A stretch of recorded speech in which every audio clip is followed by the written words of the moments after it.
අයිබෝවන් යාළුවනේ අද අපි යන්නේ ශ්‍රී ලංකාවේ දකුණු වෙරළදී තියෙන ඉතාමත් සුන්දර දුම්රිය ගමනක්. මේ ගමන ආරම්භ වන්නේ වැලිගම දුම්රිය ස්ථානයේ. එතනින් අහංගම හරහා අවට වෙරළපට ගම්මාන දකින අමතක නොවන සංචාරයක්මයි අපි අද ඔබව රැගෙන යන්නේ.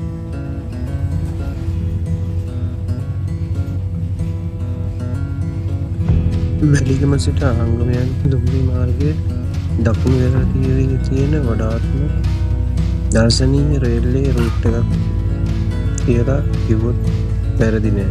මොකද දුම්රිය ධාවනය වෙද්දී එක පැත්තකින් නීල මුහුද, අනිත් පැත්තෙන් පොල්ගස්, කුඩා ගම්මාන, මාළු වියලි නාංගල මේ සියල්ල එකටම බලන්න පුළුවන්. කාලයකට පස්සේ දුම්රියට මුහුදට ඉතාමත් ළඟින් ධාවනය වෙනවා. ඒ වෙලාවට දකින දර්ශනය නම් කැමරා එකකින් දකින්නට වැඩිය ළඟටම බලනවා නම් ඉතාම ලස්සනට දකින්න පුළුවන්.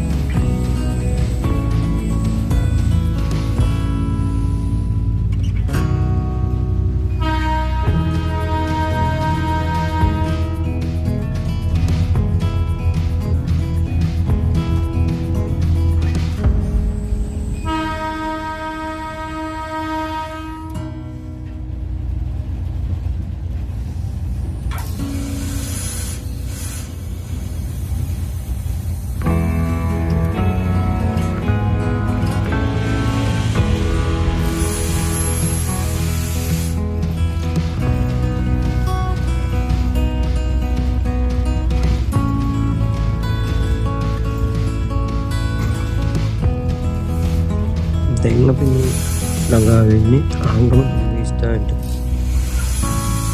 අහංගම දුම්රිය ස්ථානයේ මේ ප්‍රදේශයේ තියෙන වැදගත්ම දුම්රිය ස්ථානයක්. මේ ස්ථානයේ විශේෂත්වය වන්නේ දුම්රිය ස්ථානයේ දැහැලා මිනිත්තු කිහිපයක් ඇතුළත බීච් එකට ගමන් කරන්න පුළුවන් සාපේක්ෂ ක්‍රීඩාව ගොඩක් ප්‍රචලිතයි. ඒ වගේම කොකනට් ට්‍රී හිල්ස් බලා ගන්න පුළුවන් සහ ටූරිස්ට් කැෆේ වලට ඉක්මනින්ම ළඟා වෙන්න පුළුවන්. විදේශීය සංචාරකයොත් දේශීය සංචාරකයොත් බොහෝ දෙනෙක් ආංගම නගරයට එන්නේ මෙම ස්වාභාවික ලස්සන සහ නිදහස විඳින්න.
මෙම දුම්රිය මාර්ගය ලස්සන විතරක්ම නෙමෙයි, ඒක ටිකක් අභියෝගාත්මකයි.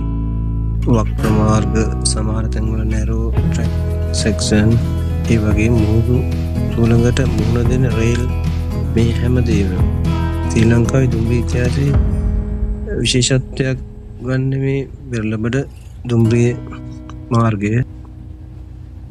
ඒත්තේ සියල්ලම අතරේ ගමනේ තියෙන නිදහස සහ සරලත්වය ඔයාලට අනිවාර්යයෙන්ම දැනේ මේ විදියට බලද්දී.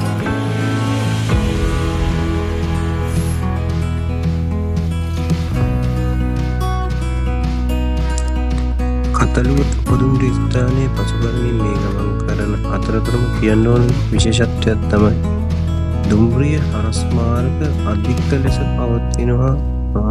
වෙරළබඩ දුම්රිය මාර්ගයේ ඉතා අනතුරුදායකයි.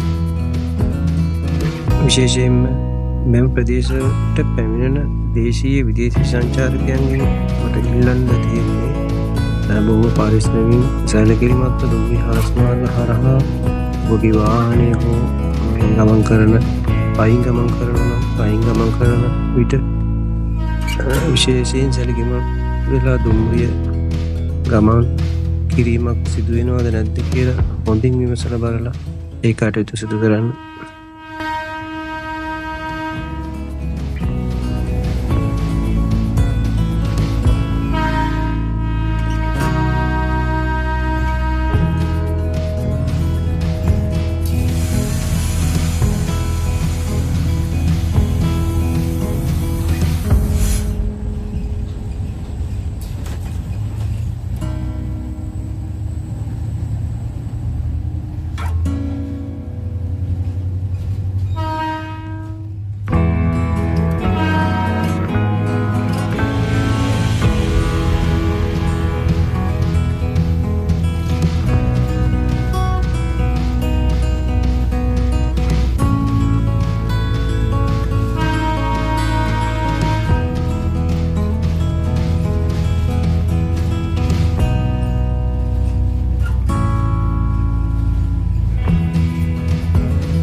එනම් යාළුවනේ, අපරාධුව දක්වා වූ මෙම දුම්රිය ගමන ට්‍රැවල් ලවර්ස් හැමෝම අඩු වශයෙන් එක් වතාවක්වත් අත්විදිය යුතුම අත්දැකීමක්. ඔයාලා මේ වීඩියෝ එක හොඳයි නම් ලයික් කරන්න, සබ්ස්ක්‍රයිබ් කරන්න, තවත් දුම්රිය සහ ට්‍රැවල් ජර්නීස් බලන්න channel එකත් එක්කම රැඳිලා ඉන්න. නැවතත් මේ වගේම ලස්සන වීඩියෝ එකකින් හමු වෙමු. හැමෝටම ස්තුතියි.